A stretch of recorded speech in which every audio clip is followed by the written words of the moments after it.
जब एक जंग का मौका आता है, अल्लाह के नबी के पास उनके चार बेटे हैं। उनके चारों बेटों ने अपना नाम लिखवाया।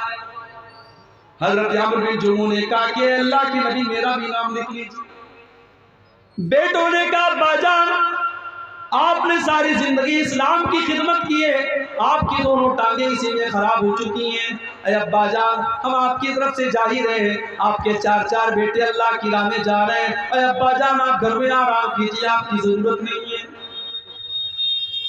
बाप ने कहा नहीं, ठीक है, मैं लंगड़ा हो चुका हूं, ठीक है, मेरी टांगे काम नहीं कर रही हैं, मगर मेरे बाजुओं में आज भी ताकत है, मैं दुश्मनों के छक्के छुड़ा सकता हूं। मैं अल्लाह की राह में जिहाद करना चाहता हूं। तुम कौन होते हो मुझे रोकने वाले? बाप इसरार कर रहा है, बेटे मना कर रहे हैं। मामला अल्लाह के नबी के पास आता है। बेटे कहते हैं अल्लाह के नबी मेरे बाप को समझाइए, उनको बताइए, वो तो बूढ़े हो चुके हैं, उनकी दोनों टांगे काम नहीं कर रही हैं। अल्लाह के नबी ने हज़रत अम्र बिन जुमू से कहा कि आप मत जाइए, आपको जरूरत नहीं है। कहा अल्लाह के नबी, मैं चाहता हूँ कि मैं इस जंग में जाऊं और मैं शहीद हो जाऊं और मैं अपनी इन्हीं लंगड़ी टांगों के साथ में जन्नत में चला जाऊं। नबी अकरम ने उनका जज्बा देखा, उनके दिल का जज्बा देखा।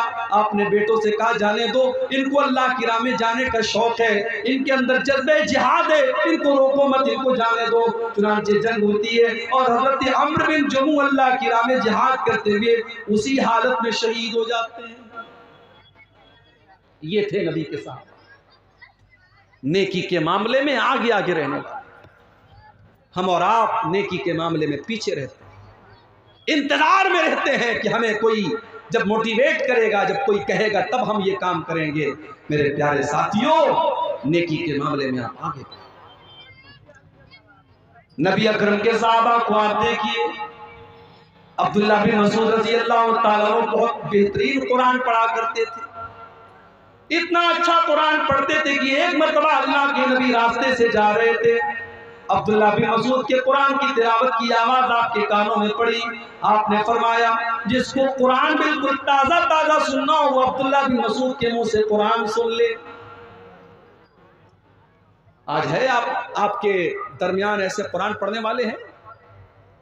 कुरान पढ़ने वाला कोई होता भी है तो उसके फटे कपड़ों की वजह से हमें लगता है ये मदरसे में पढ़ने वाला बच्चा है, हम उसको हकारत की नजर से देखते। स्कूल में टाई और पैंट और कोट पहन करके जाने वाला हमें अच्छा लगता है, और मदरसे में फटा पुराना कपड़ा पहन करके पढ़ने वाला, दिन भर कुरान की तिलावत करने वाला हमें बुरा लगता है। मेरे प्यारे साथियों, उस स्कूल के सूटेड बूटेड बच्चे से बेहतर है उस मदरसे में पढ़ने वाला मैला कुचैला कपड़ा पहन करके दिन रात कुरान पढ़ने वाला। इसलिए कि अल्लाह के नबी फरमाते हैं खैरुकुम मन तअल्लमल कुरान व अल्लमहु, तुम में सबसे बेहतरीन इंसान वो है जो कुरान को सीखता है और सिखाता है, कुरान को पढ़ता है और पढ़ाता है। अब्दुल्लाह बिन मसूद इतना अच्छा कुरान पढ़ते थे, अल्लाह के नबी ने फरमाया कि जिसको सुनना हो कुरान बिल्कुल तरोताजा, वो अब्दुल्लाह बिन मसूद के मुंह से कुरान सुन। जब अल्लाह के नबी ने ये बात बयान की, हजरत उमर फारूक के दिल में ख्याल पैदा हुआ कि ये बात अब्दुल्लाह को बतानी चाहिए। उन्होंने रात के 12 बजे, आधी रात को उन्होंने जाकर के अब्दुल्लाह बिन मसूद के दरवाजे को खटखटाया। अब्दुल्लाह बिन मसूद ने दरवाजा खोला, देखा हजरत उमर आए हैं। क्या बात है, उमर क्यों आए हो?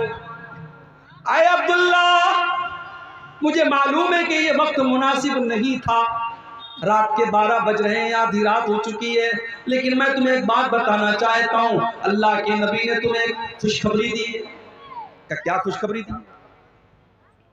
कहा है अब्दुल्लाह, नबी अकरम ने आज तुम्हारी तिलावत की आवाज सुनी थी, तो नबी अकरम ने फरमाया था कि जिसको कुरान सुनना हो, बिल्कुल ताजा ताजा कुरान सुनना हो, वो अब्दुल्ला के मुंह से कुरान सुन ले। मैंने सोचा कि मैं आधी रात को मैं जाकर के तुमको बता दूं, ताकि सबसे पहले मैं ये खुशखबरी तुम्हें सुना दूं। एक मुसलमान को अच्छी खबर देने में भी सवाब मिलता है, मैं ये खबर तुम्हें सुनाने आया। हजरत अब्दुल्ला ने कहा कि आपने थोड़ा सा लेट कर दिया, थोड़ा सा आपने डिले कर दिया, थोड़ा सा लेट कर दिया। अभी थोड़ी देर पहले हजरत अबू बकर सिद्दीक आए थे और उन्होंने ये खबर मुझे दे दी है। हजरत उमर ने पेशानी पकड़ के कहा कि अबू बकर, उमर तेरा मुकाबला नहीं कर सकता। मेरे प्यारे साथियों, ये नबी के सहाबा थे जो नेकी के मामले में सबकत करते थे। आज हम कारोबार में सबकत करते हैं, जमीन जायदाद में सबकत करते हैं, दुनिया के ऐशो आराम में सबकत करते हैं, लेकिन हम जन्नत के लिए सबकत नहीं करते। सूरह आले इमरान की आयत हमें यही मैसेज दे रही है, वसारिऊ इला मग़फ़िरतिन मिन रब्बिकुम व जन्नतिन। मेरे बंदो, तुम अल्लाह की जन्नत को पाने के लिए और अल्लाह की मग़फ़िरत को पाने के लिए जल्दी करो। मेरे प्यारे नौजवान साथियों, जब हम आपसे नमाज के बारे में कहते हैं, आप कहते हैं मौलवी साहब अभी तो जवानी की अय्याम है, अभी तो मौज मस्ती के दिन है, जब 40 साल के हो जाएंगे, 50 साल के हो जाएंगे, हम नमाज भी पढ़ने लगेंगे, हम दाढ़ी भी रख लेंगे, हम हाजी भी हो जाएंगे। कौन गारंटी लेगा, कौन गारंटी लेगा कि आप 50 साल तक जिंदा रहेंगे, 60 साल तक जिंदा रहेंगे? एक एक्सीडेंट आपकी जिंदगी बदल सकता है, एक हादसा आपको खत्म कर सकता है, एक बीमारी आपको बर्बाद कर सकती है। मेरे प्यारे नौजवान साथियों, वमा तदरी नफ्सुम माज़ा तक्सिबु गदा, कोई नहीं जानता कि कल उसके साथ क्या होने वाला है। इसलिए कल न कर, कल का कोई भरोसा नहीं, कल तो कल एक पल का भरोसा नहीं। फिक्र उक़बा की कर आज ही बेखबर, फिक्र उक़बा की कर आज ही बेखबर, कल न कर, कल का कोई भरोसा नहीं, कल तो कल एक पल का भरोसा नहीं। कर इबादत खुदा की जवानी में तू, कर इबादत खुदा की जवानी में तू, कल बुढ़ापा तेरे सर पे आ जाएगा, कल बुढ़ापा तेरे सर पे आ जाएगा। कुव्वते दस्तो पा खत्म हो जाएगी, कुव्वते दस्तो पा खत्म हो जाएगी, फिर इबादत का कोई भरोसा नहीं। कल का कोई भरोसा नहीं है मेरे नौजवान साथियों। नेकी के मामले में सबकत मिसाल दे दुनिया कि हाँ ये लड़का नेकी के मामले में आगे रहता है। मस्जिद में नमाज पढ़ने जाओ तो पहली सफ में रहो, इबादत के मामले में सबकत करो। किसी को धोखा देना कैसा है, बहुत अच्छा काम है, दिया करो भाई धोखा। अब ये सब पूछने की बात है। जो इमाम साहब अक्सर झूठ बोले, वालिदैन की नाफरमानी करे और कभी कभार चोरी करे, उसकी इमामत में नमाज पढ़ना कैसा है? लग रहा है इमाम साहब से दुश्मनी हो रही है। ये लग रहा है बिल्कुल कैमरा लगा के बैठा इमाम साहब कितना झूठ बोल रहा है, कितनी नाफरमानी कर रहा है, कितना चोरी कर रहा है। देखिए, इमाम जो होता है, इमाम ऐसे इंसान को बनाना चाहिए जो कुरान अच्छा पढ़ता हो, आलिम हो और दीनदार भी हो। ऐसा कभी कभी होता है कि एक इंसान आलिम है लेकिन दीनदार नहीं है, तो नमाज की इमामत एक ऊंचा मकाम है, ये हर इंसान को नहीं देना चाहिए।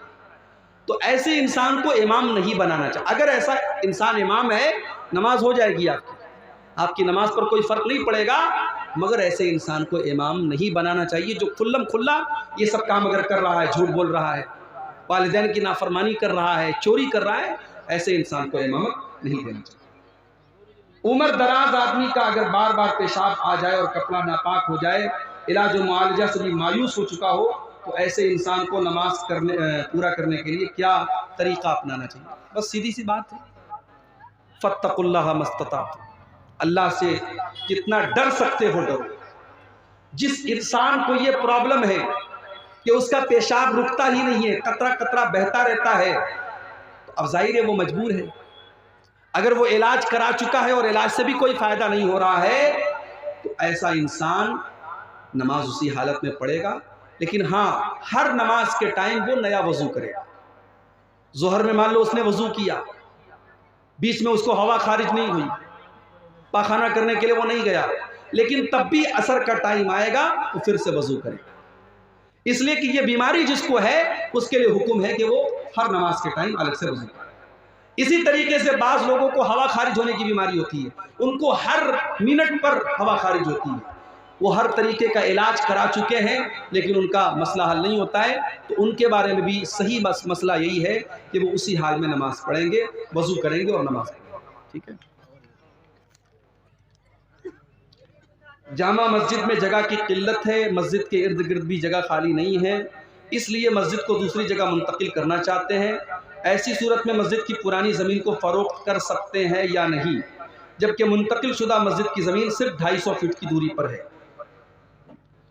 अब देखिए, ये मसला थोड़ा सा पेचीदा है, इसके बारे में तहकीक करनी पड़ेगी कि अब ये जो सिचुएशन है, जैसे कभी कभी ऐसा होता है कि मस्जिद की जो जगह है वहाँ पे हाईवे निकल रहा है, तो हाईवे जब निकलता है या इस तरीके की कोई मजबूरी आती है तो जाहिर है मस्जिद को ट्रांसफ़र करते हैं। तो वो सूरत यहाँ पर भी ऐसा लग रहा है कि अपनाई जा सकती है, जब जगह कम भी है तो ऐसा कर सकते हैं, लेकिन फिर भी इसके बारे में थोड़ी सी तहकीक करने के बाद ही जवाब दिया जा सकता है। इमाम का इंतखाब अवामुन नास के ज़रिए होगा या आलिमों के ज़रिए होगा? देखिए, ज़मीन है, जहाँ भी आप चाहें घर बनाएं। एक हदीस सुन लीजिए, अहब्बुल बिलादी इलल्लाहि मसाजिदुहा व अबगदुल बिलादी इलल्लाहि अस्वाकुहा। दुनिया में जितनी जगह हैं, सबसे महबूब और पसंदीदा अगर कोई जगह है, घर है, तो वो मस्जिद है अल्लाह की दृष्टि में। देख रहे हैं, आपका घर उतना प्यारा नहीं है अल्लाह को। ये मस्जिद आप लोगों की बड़ी खूबसूरत है, मैंने जाकर के नमाज पढ़ी अभी वहां पे, बड़ी खूबसूरत है आप लोगों की मस्जिद। और जानते हैं, दुनिया में अल्लाह की दृष्टि में, अल्लाह की नजर में सबसे महबूब जगह और घर कोई है तो वो मस्जिद है। और सबसे मबगूज, नापसंदीदा